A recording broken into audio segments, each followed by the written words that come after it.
Comptoise Radio, conseil d'experts. Bonjour Dominique. Bonjour Jean-Pierre. Pharmacien à Vauvillers, adhérent à la CPTS de Luxeuil-les-Bains et président de la Maison de Santé. Avec l'arrivée des beaux jours, nous parlons coup de chaleur. Eh oui, parce que les beaux jours, c'est le retour des épisodes de canicule qui sont de plus en plus fréquents, de plus en plus intenses et de plus en plus longs. Lorsqu'il fait chaud, notre corps, pour maintenir sa température interne, fait fonctionner son système de refroidissement qu'est la transpiration par sécrétion de sueur, c'est-à-dire d'eau. Plus il fait chaud, plus on sécrète l'eau contenue dans notre corps, ce qui conduit à la déshydratation avec diminution du volume de sang.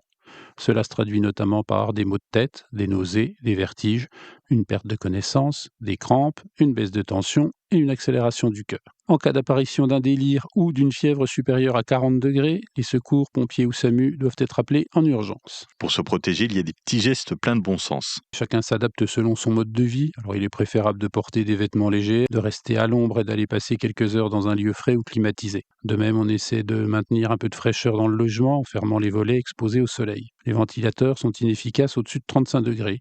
Mais par contre, les douches ou des bains frais ou la vaporisation d'eau sur le corps permettent de limiter la déshydratation.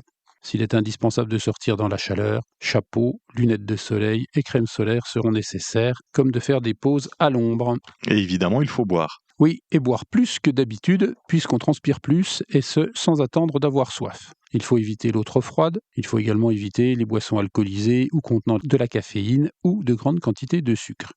En cas d'activité physique, il est bon de boire 3 à 4 verres d'eau chaque heure, de l'eau très légèrement salée. Et il y a les plus fragiles. Oui, tout le monde peut être victime d'un coup de chaleur, mais plus encore les nourrissons, les jeunes enfants, les malades et les personnes âgées. Merci Dominique.